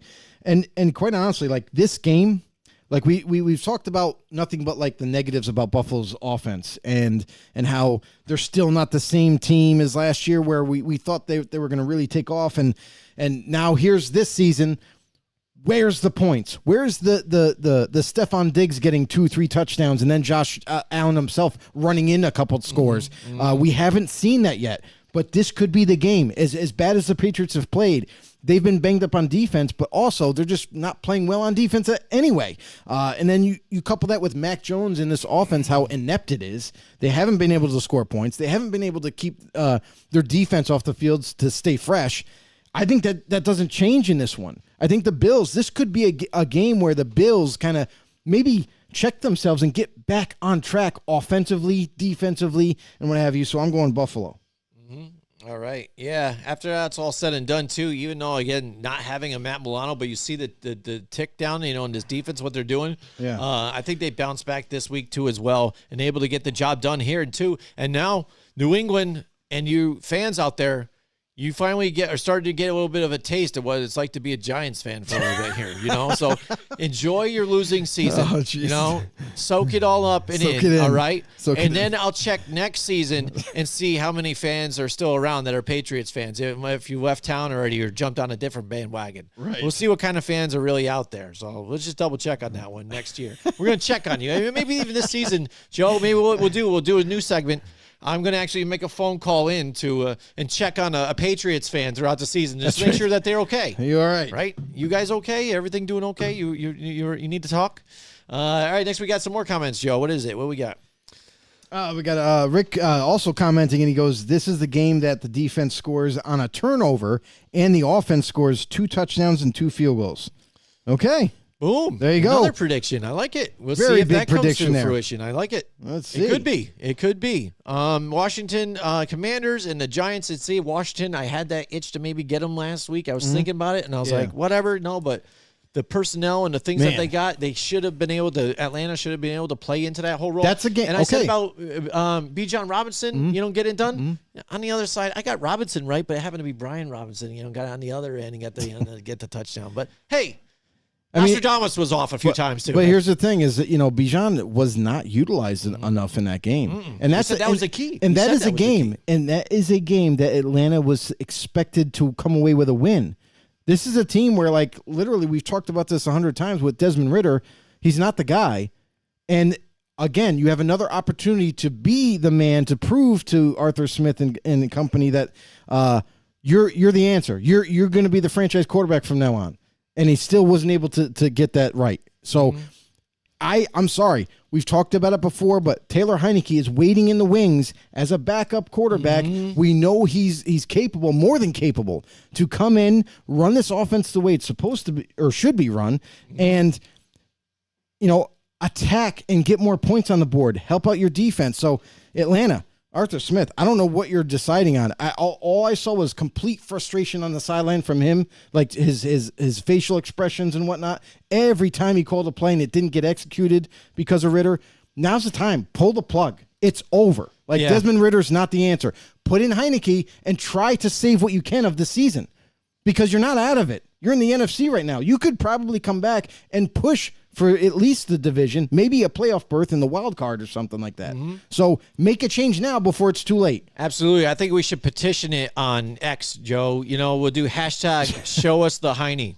How about that? Show us the Heine. We want the Heine in. We need to see the Heine because I think he would end up getting you over that hump there and get you further. Mike We got Tackett Mike coming in, Tackett's yeah. in the house. What do we got? He goes, who gets a dome stadium first, Cleveland or Washington? Cleveland or Washington? I'm going to say this. I'm going to say Washington. And the reason why is because they have a new owner who has a boatload of money, who's not cheap at all. And I He's think looking that's to revamp the right. whole. He's looking to look. change. He's looking to maybe possibly change the name and the colors and everything. And what would be better than to also have a brand new stadium? So that kind of makes a lot more sense to me than Cleveland. Cleveland's been around. Obviously, they could use a new stadium, but man, I just think they're just so cheap up front in the front office and everything and the ownership that I don't think he'll do it unless the city's like, oh, we'll just pay for everything. Everything, right? Who knows? I mean, But I'm going to go Washington. I'm gonna go That's a Washington. good question. I Go like with the that. I'm capital. going to agree with you on that one too as well. But speaking of Washington, here we are. Here against the Giants. Yep. For me, I think the Giants can win this game. Just with Yes, they the can. fact of what they've done, despite can. all the mishaps, the terrible offensive line, just because they're just all injured, even too. It looks like Evan Neal's going to sit out of this game too. He did not practice. So. It's just midweek, so he didn't practice midweek, but that doesn't mean that he won't practice later on and play. We'll see. But despite it all, I'm going to pick against them. I'm going to pick the Washington Commanders on this one in hopes that the Giants will pull out a victory here and make me feel better about it. But I'm going to, on the safe side, go with the Washington Commanders just because I just trust them more. There's more trust in what they're doing and, that defensive side and Sam Howell at this point. Yeah, I mean, for Washington, they're coming in pretty healthy still. They got a few, nicks and bruises, but they're going to be coming in pretty healthy, where the Giants are just not healthy at all. They're all banged up. Their best offensive lineman still has yet to return from a hamstring injury. Andrew Thomas. Don't know if he's even going to be available for this game. On top of that, like you mentioned, like you got Shane Lemieux, you got Evan Neal. They managed to bring Matt Pert. He's still out. I don't know what's going to happen with this team going forward. It just seems like they keep getting beat up every single week and not getting much healthier.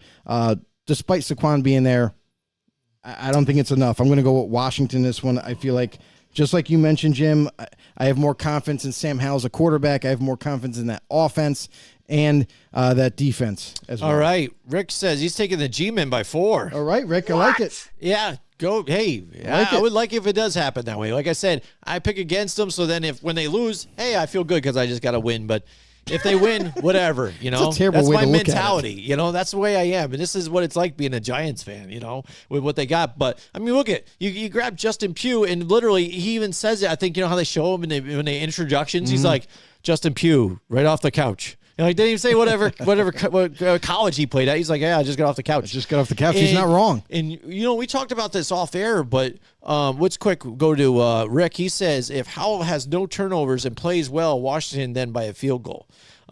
That's key. But what is he going to do? What's telling you on defense that they're going to be able to make some turnovers here? One highlight on that defense for the Giants, though, is Okereke. What a pickup to get him from the Colts here and get Okereke on the free agent here.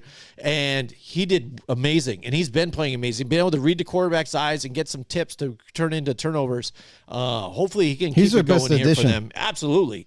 But off air, we talked about this, and we were looking at the free agents that they're even signing right now. They, like you said, they grabbed Pert, they grabbed Justin Pugh right off the couch, but there's other free agents that are out there that are better than these guys that can be starters even at this point for this team, Joe. 100 better. I mean, you look at so I'm going to go look at, Pro Football Focus, and they have their top 100 list of free agents, but just for the top 10 alone. Number 1, La'el Collins. La'el Collins recently cut from Cincinnati this season. He's 30 years old. He can still play extremely well. You bring in a guy like La'el Collins, you bring in a guy in like maybe, let's just say Andrew Norwell, the guard, and then, hey, if Andrew Thomas isn't going to be around, oh yeah, I mean, there's other guys too. You can go and look at left tackle. You can bring in Taylor Lewan for God's sakes if he's still interested in playing. There's all kinds of, and then for center, because there's no John Michael Schmitz, Ben Jones is still available at center. So you could literally have all former starters as free agents, sign them all on cheap contracts, even if they don't remain your starters. You have them for the rest of the year. They add depth, and they can also help out this team right now. They don't even need to know the plays. You could just put them out on the field right now and just have them, hey, just block. Like, they're going to do a better job. So that's the one thing that kind of frustrates me about teams in need of talent, teams in need of filling holes on the offense or defense or whatever. Why aren't you going out and looking at this free agent list and saying, hey, let's see if we can bring this guy in? Frank Clark is still a free agent. A halfway decent D-end. He can come in and help a squad. Why isn't he signed yet? Desmond King just got cut today. The slot corner for the Steelers just got cut today. He's rated the 3rd best free agent right now. Like these are all players. Like, if you need help, go get them. Leonard Fournette is 4th on the list. Leonard Fournette is only 28 years old. Are you kidding me? Like, it frustrates me as a fan. It frustrates me as a person that follows football so closely. Is all these teams every single year, no matter who it is, whether there's a weakness in the offensive department and the defensive department, everybody says the same thing every single year. They say, hey, we're going to improve our team wherever, whenever we can. Okay, Giants, you're up. You need to improve your offensive line. Everybody knows it's been a weakness for quite some time, for over 5 years. There's great free agents out there that you could bring in right now to not only start, but they'll probably play way better than anything you got. So why haven't we seen this? Why haven't we seen you guys even bringing them in to work out? I just don't understand it. For any club, you need help at receiver. Julio Jones, for Christ's sake, just got signed. He just got signed by the Eagles. Yeah. That's a team that doesn't need weapons, but they're like, hey, that'll be an improvement. He'll be cheap. Let's go grab him. Why isn't every team doing this? I just don't understand. Some of these guys, despite their age, they should be brought in, worked out, and hey, if it's going to upgrade your roster in any shape or form, freaking sign them. Yeah, absolutely. I agree with you on that one, Joe. Too.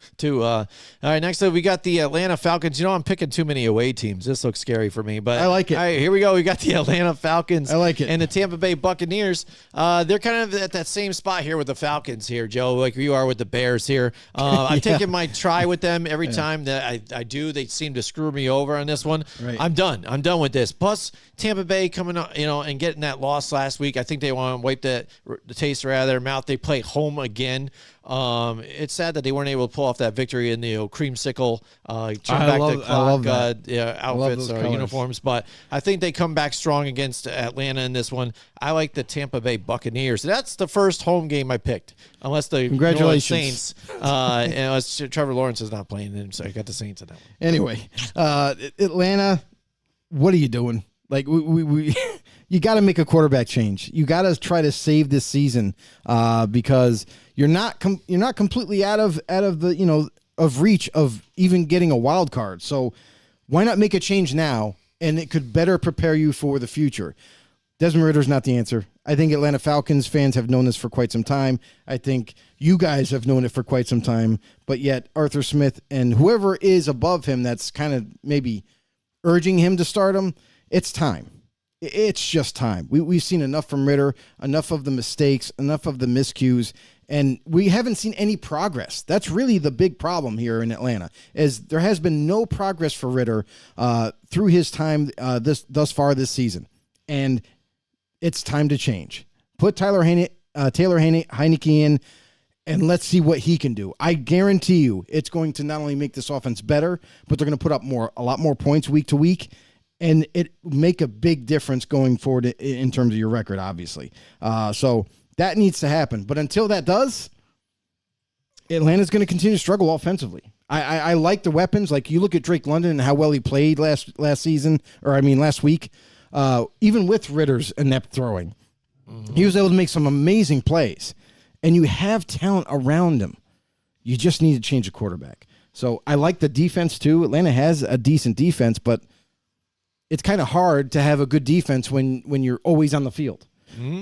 For Tampa, make fun of Baker Mayfield as much as you want, but this is a team where I feel like when they're playing Atlanta, I feel like they're gonna do a great job. Like, not only defensively, Tampa Bay has a good defense, but the Bucs actually have pretty good weapons, right? Mike Evans, Chris Godwin, like they got weapons. So Baker Mayfield, this could be an opportunity for him to kind of get back on track and get more consistent and get some more points there. I'm going to go with Tampa being at home and be able to knock the Falcons down. As long as they keep starting Ritter, I'm going to probably pick against them. There you go. We've turned on them, Joe. That's right. These teams have made us. They made us bitter. That's really what it is. They made us bitter. Yeah, we just don't trust them anymore. They've lost our trust. All right, so this is, for me, probably the game of the week. Ooh, it's a good game. Secondary game of the week. I got two of them that are highlighted here. Detroit and Baltimore. Yeah. I'm excited at this game here at 1:00. I hope it airs near me. If not, I need to go somewhere. This game is going to be showing up somewhere. I need to find it. Come to my house. Maybe I will. I got How about it, that? man. Right after we do our live show, which we are going to do. Now, we do every Sunday now here for a new Football thing. Universe Facebook group. If you guys haven't joined that group yet, check him out. Our good friend Paul Matty runs that group, and now he is deemed us to do a Sunday morning show right before the preview of all the games of the kickoff. So check us out then at 12 p.m. or 12 a.m. No, 12 p.m. I was right. 12 p.m. on Sunday morning. It throws me all off that it's actually a morning time show. But yeah, there you go. Check us out there for that. I'm excited for this one, Joe. I mean, against this defense that, isn't the Baltimore defense that we're kind of used to, but this Detroit team who seems like they're poised and ready to go. Another game which I think if they play the way they have been playing, should be able to do. But in Baltimore, it's going to be really tough. It's going to be really tough, and this is a great matchup. I got to say, like, despite like the statistics on their defense and everything for the Ravens, like, they just bring it every week. They're right. They create a lot of pressure on quarterbacks. They just make it very difficult to move the ball. Baltimore Ravens, that's what they do. They're a very physical team. They'll beat you up week to week. And then Baltimore's offense. So that's kind of like the more biggest question I feel like for this team is, Oh yeah, they bring on a new offensive coordinator from college, from the University of Georgia, but has prior NFL experience. He's been there, done that type of thing. So, but we didn't quite know what was it going to look like with Lamar Jackson. But it is kind of balanced. It is kind of like what we thought it was going to look like. The only unfortunate thing is that this offense hasn't been showing out like we envisioned it to. When you have the guys like Odell Beckham and you add Zay Flowers in the draft, and you have Devin Duvernay, and Rashad Bateman at your disposal, it's like now there's no excuse in terms of weapons. You got a lot of weapons. You got Mark Andrews at tight end. You have a ton of different running backs to utilize. But where's the points? It's not happening for them, and that kind of puts all the pressure on the defense to kind of keep stopping offenses to give them more chances to come back against a team in Detroit that is on fire. I mean, it's just that simple. The Detroit Lions offense is much better. Their defense is playing even better than last year. This is a team that's very hot, and coming into Baltimore, even though that's a very difficult place to play, it's hard to pick against the Lions right now. They are just as physical as the Baltimore Ravens. So I'm going to say this. I'm going to pick the Detroit Lions to go into Baltimore and actually steal the win. Boom. I like it. I like the enthusiasm, Joe. And I think the same thing about the Detroit Lions here. Again, they're showing me something every week. They're showing that tough defense, getting pressure to the quarterback. They're not only able to throw the ball, but they're also able to run the ball even without Montgomery being there. They can still control the line of scrimmage weapons and get it going. Absolutely. So they've got all the momentum. I think it's going to be a tighter game because Baltimore is going to keep it closer for them because, again, it just being there at home is just going to be that little extra. But the key to this, what I'm excited to see is how are they going to hold off, Aiden Hutchinson, and is he going to be able to contain Lamar Jackson? Because if you contain Lamar Jackson, they got it all day long. And that's the key to it. I like the Detroit Lions in this one. All right, next up, we got the Pittsburgh Steelers and the LA Rams here. Rams have been looking pretty good. And even last week I talked about, hey, we'll get it going in a passing game and things like that. But even we're getting it done running, too, on top of that. So how about that? They do even the opposite and prove me wrong that they can actually win and score in other ways, too, on top of it. But get it done. Rams, a little bit of a pleasant surprise here. Pittsburgh, they're just up and down for me, man. I don't really know what to get with this team, man. It's really confusing. Dr. Jekyll, Mr. Hyde type of team with me on these ones all the time. Yeah, I mean, Pittsburgh, again, this year, I feel like a lot of people early on that were hyping up the Steelers and saying, well, what they did late last year with Kenny Pickett and George Pickens and the chemistry that they have, and you got Najee Harris returning healthy, and there was a lot of optimism this season. Mm-hmm. But, man, there's not much optimism now. They are one of those teams like a few others that are just struggling offensively, not being able to get points on the board. Defensively, they're still solid, but they're not being able to do enough, obviously, to try to win some of these games. Now, TJ Watt is. TJ Watt by himself is closing out games a couple of times this season to help the Pittsburgh Steelers get a win. But you can't keep relying on the defense. You just can't. There has to be a point in time where the offense shows up. And as of late, we haven't seen that. So I think that's going to continue. And against the Rams team that is now not only healthier, but they have Cooper Kupp back again. Puka Nacua is an emerging rookie talent that is taking over the league. which is making Van Jefferson expendable and getting traded and sent away. This team, they just added Myles Gaskin in free agency, running back, like we talk about free agency. Here's a team that just went out and did it. Kyron Williams is out for at least 4 weeks, and they just made a move. They signed another running back. So making moves, and they're going to keep this thing going. I feel like that now that Stafford has his big go-to target in Cooper, and with some of the emerging talent around him, this team is looking way better than we envisioned early in the year before we even got started. Their up-and-coming young defense is playing well ahead of themselves, and I think it's going to continue for them going. Now, Pittsburgh has to go to L.A. and face Aaron Donald's defense and Stafford's offense. So I think it's going to be too much for them. Rams going to win.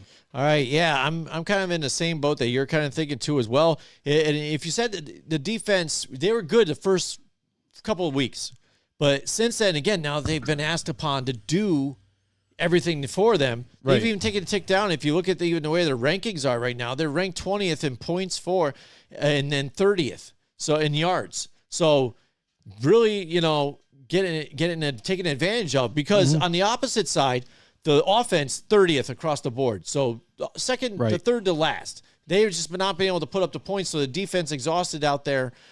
Be able to get some turnovers, which they are ranked second in turnovers there, to try and keep them in games. But it's just not enough to keep them get going here in this one. I like the Rams here as well in this one. If I was asked about this game probably in the preseason, I probably would have said otherwise. But since we've seen things play out the way they have this season, hey, Rams look pretty good right now. Big surprise for me. That's right. All right, next we've got the Arizona Cardinals and the Seattle Seahawks here. Seattle at home looks really good to me. I like that. They can bounce back from that loss here. Geno Smith kind of looking like he's coming back down to earth a little bit here. But Seattle, the way they play at home, I like them better. And just Arizona, they just know that Dobbs isn't the key here. They play tough. They're getting worn out now. But we're seeing now that, maybe they can bring back Kyler Murray now. He's starting to practice and get ready. We'll see how long that would take, and if he decides to come back this season, what that offense might look like. Yeah, I mean, for Arizona, I mean, that's the positive right now. Is not only they are probably going to get back Kyler Murray this week. He's practiced, this week, and it looks like he's going to be trending towards starting. And also, their big-time safety in Budda Baker is also returning. Is designated to return this week. So two big additions back to this roster, and one at a key position in quarterback and one at their captain on the defensive side in Budda. Those are huge positives for them. Now, that being said, for Arizona, what's that going to do to this offense? Is because Kyler Murray hasn't played in quite some time. Now, we talked about Watson, about how he had this 2-year hiatus and came back and looked rusty. I still feel that even though Kyler Murray has been away not as long, to not be able to practice for that long, to not be able to throw a football to some of these receivers, to not be able to get into football shape and create chemistry, we're going to see some rust from Kyler Murray. We're going to see some wild throws. We're going to see some miscues. And I think a lot of time he's going to rely on his own legs to try to keep the offense going. So I feel like he's going to struggle a little bit his first time back, and that's if he starts this week. But Budda Baker definitely going to help out this defense, and this defense is superseding expectations, to say the least, as well. They were a team that a lot of people thought they were creating this fire sale, getting rid of guys like young talents like Isaiah Simmons in a trade, and people were like, well, maybe this team is kind of selling out this year. But no, they've been very competitive. Still think they're going to be competitive, even though they're going into Seattle to face the Seahawks. But for Seattle, they got to get back on track. I mean, they had a very embarrassing loss last week. Geno Smith, like Jim mentioned, he just didn't look like himself. He was holding on to the football way too long and allowing the pressure to get to him, and creating turnovers and just taking on sacks, getting hit. So Seattle's got to change that up this week. Get back to the ground game. Get Geno Smith to get rid of the ball under 3 seconds. Make it quick, short passes, and try to keep this offense going here. For Seattle's defense, another thing for them is they also got to make an impact, a huge impact. We've seen them 2 or 3 weeks ago where they just kind of took over a game themselves. And I'm waiting to see when the Seahawks team as a whole, offensively and defensively, have a combined effort and to get a win. I think this might be the one. I'm going to go with Seattle. All right. Joe's got Seattle too as well. Rick is out there. He says, I like LA Rams this week with Cooper Kupp back. Absolutely. There you go. He's riding with us too as well. All right. We've got the Denver Broncos and the Green Bay Packers here, Joe. Green Bay coming back from that rest. Let's see if they got the ship kind of sail now after that embarrassing loss here. We got to see kind of Love come back to earth a little bit maybe too. You know, he started off the season pretty well and we're like, oh, look at Green Bay. Maybe they're competing now. You know, I wasn't sure how he was going to look. But then as he faced tougher defenses, things like that, forced into making mistakes, and it cost him in some plays here. Denver, man, they just look like a dumpster fire right now. And it's funny is because all the memes are popping out now, too. Yeah, right, it's like right. the things that, like the rankings of their offense was with Nathaniel Hackett and everything now, and it's actually worse now. So this is what we said even in the offseason. When Sean Payton, when you lay this out there, you air out the laundry and the garbage, man, you just put a spotlight on yourself. So if it goes poorly, you're in trouble, and people are going to focus on this a lot. And now this is all people are focusing on here. So they get embarrassed and they lose again.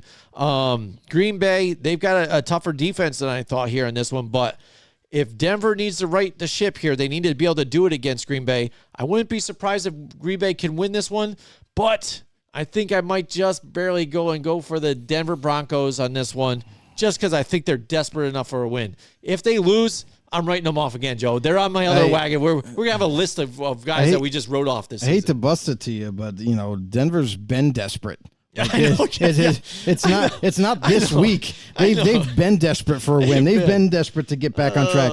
And I'll tell you right now, we talked about how there's dissension in Denver. We talked about Sean Payton and Russell Wilson not getting along, not seeing on the eye to eye on the same page, and there's a rift there, and it's very, very noticeable. We saw last week Sean Payton losing his mind on Russell Wilson on the sideline, like screaming at him. Like when you start to lose your temper like that, it's too far gone. It's over. Like there's no reconciliation. There's no, hey, we'll get this figured out by next week. No working on it. I really think that this is it for Russell Wilson in Denver. I think despite the big money that he has, despite all that, I think Sean Payton wants him out now. He doesn't even want to deal with him anymore. So somehow, I don't know how they're going to do it, but I think they're going to be moving on from Russell Wilson at the end of the season. Somehow. If they can find a trade partner, that'd be obviously ideal, but not likely. Yeah. And this goes to show you that maybe some of those headlines that are popping out in Seattle, that he was the major problem. And if it ends up being where Russell Wilson's going to basically be the highest paid backup, I think that's what's going to happen. But all in all, they're looking for a fire sale before a trade deadline. I've already heard reports about Jerry Jeudy being on the trade deadline. I've heard reports about Cortland Sutton being on the trade deadline. They're looking to sell before the trade deadline, implode this roster, and start over from scratch this offseason. So if that's any indicator, we'll see it as week 8 approaches, as the trade deadline approaches, to see where this franchise is headed. But it's not going to be good. So Green Bay, on the other hand, Green Bay is still trying to work some kinks out. Obviously, the offense, Matt LaFleur, I even question his play calling now at this point. Was once a very creative mind. I don't know if it's because Love is a different style quarterback and he's having an issue figuring out, mutual ground. But it's not all, it's not all rainbows and roses over there in Green Bay. They're still struggling a little bit on defense, especially obviously with better defenses. But the Packers defense is playing relatively well. So hopefully they can kind of get healthy on that side of the ball, because right now it looks like they're going to be missing Devondre Campbell yet again for another week. Quay Walker's going to have to step up yet again.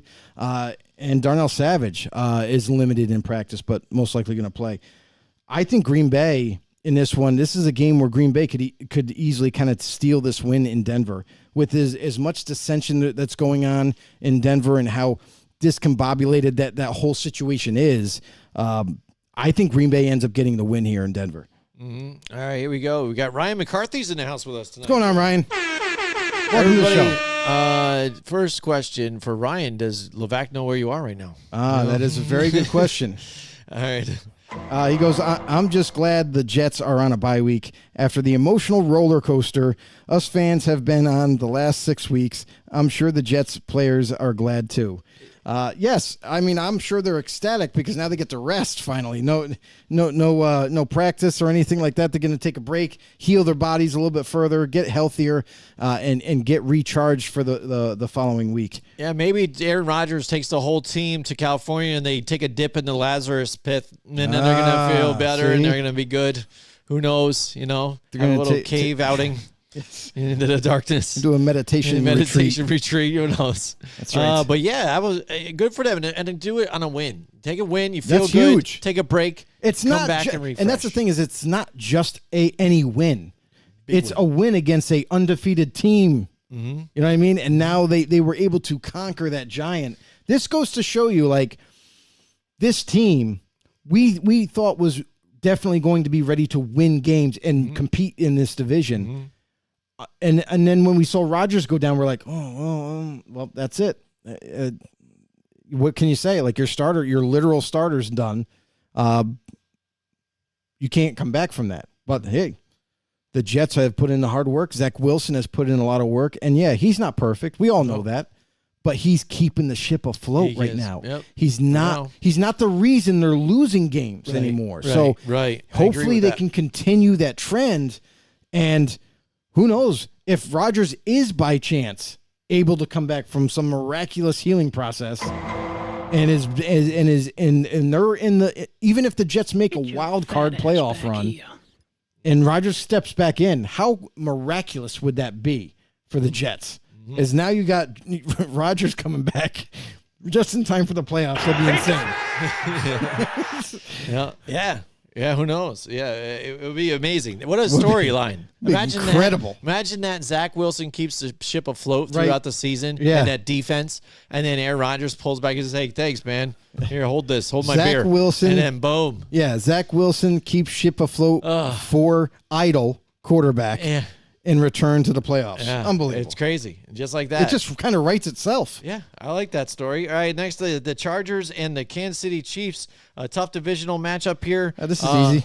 Last year, the Chargers were able to, get some wins here from the Kansas City Chiefs to show that they could be competitive here. But this year, that was a whole last different thing.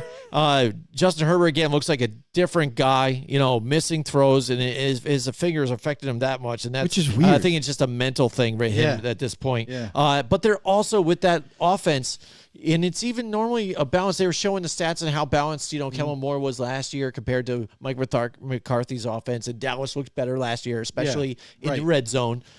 They're not utilizing Austin Eckler enough here, just not really getting the run and balance enough. So then you saw that Dallas defense just going after Justin Herbert a lot. He was able to make some of those throws, step up and make some of those, but you're not keeping it balanced enough for him. And I think they really got to get that running game going better. I mean, my thing for the Chargers, especially in that Cowboys game, is get Austin Eckler the ball receiving wise.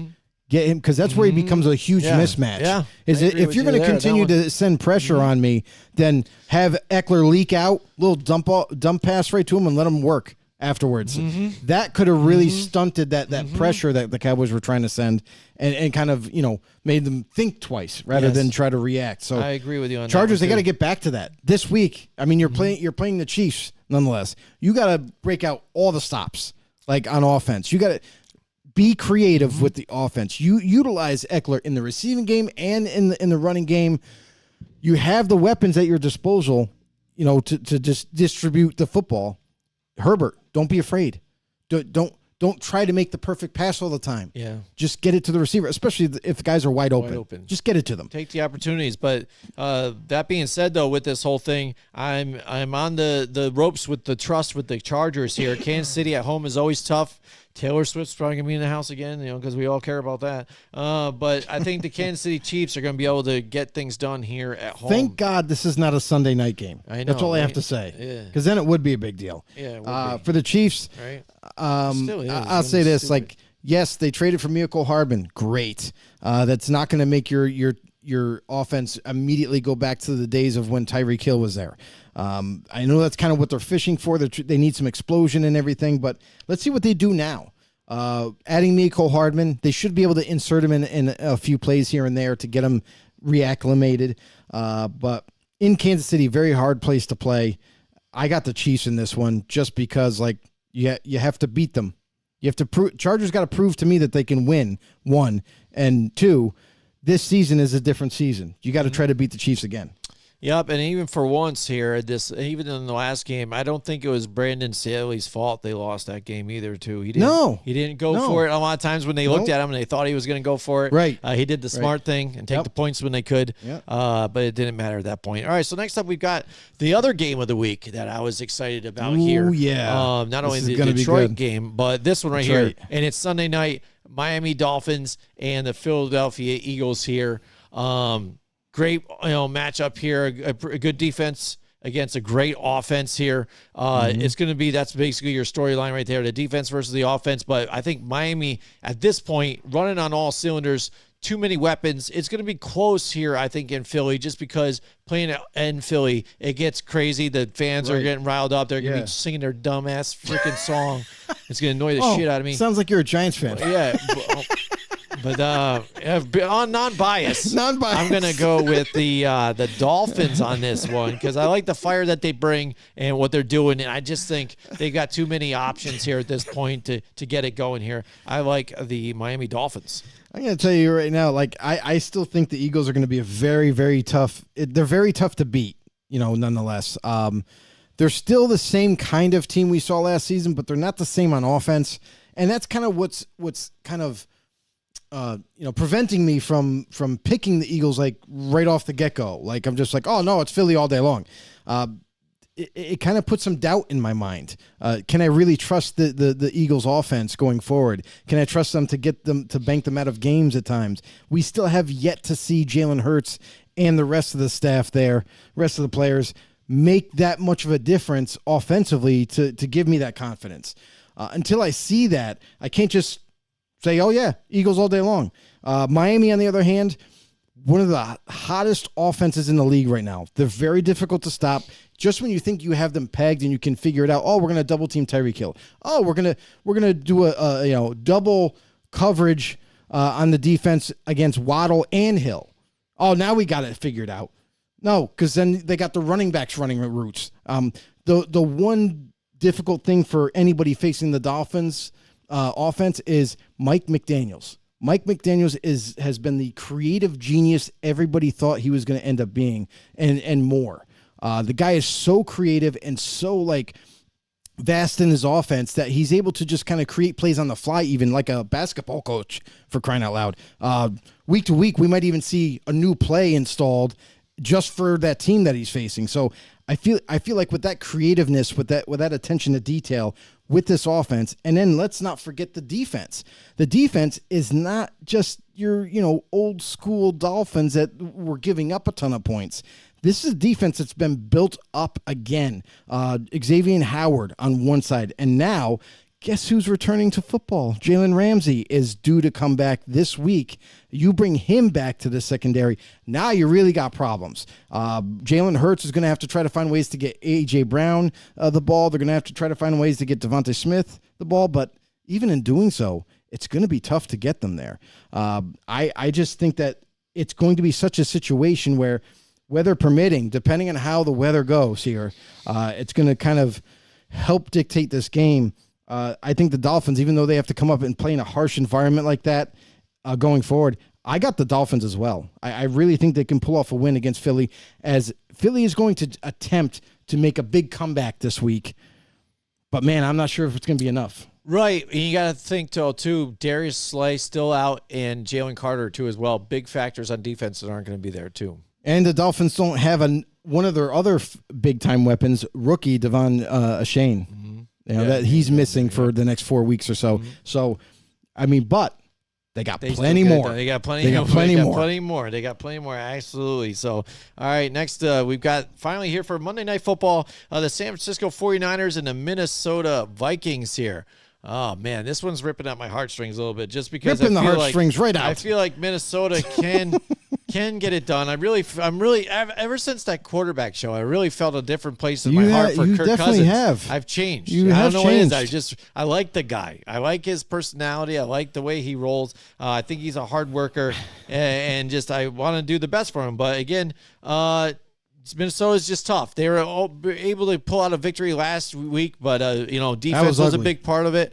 San Francisco, I think they've got a bad taste in their mouth. I think they want to try and get back to their winning ways here. It's going to be a close one, tough one in Minnesota, but in a dome, though, I think right now. So it'll it's be in fine Minnesota. for them. So I like the San Francisco 49ers in this one. Hey, you think the Niners have a little bit of dirt taste in their mouth? Yeah, like a little bit of foulness? A little blood in their mouth, taste in their I'll mouth. tell you right now, the Niners are going to come out with reckless abandonment in this game. They're going to look to make a statement in nationwide TV.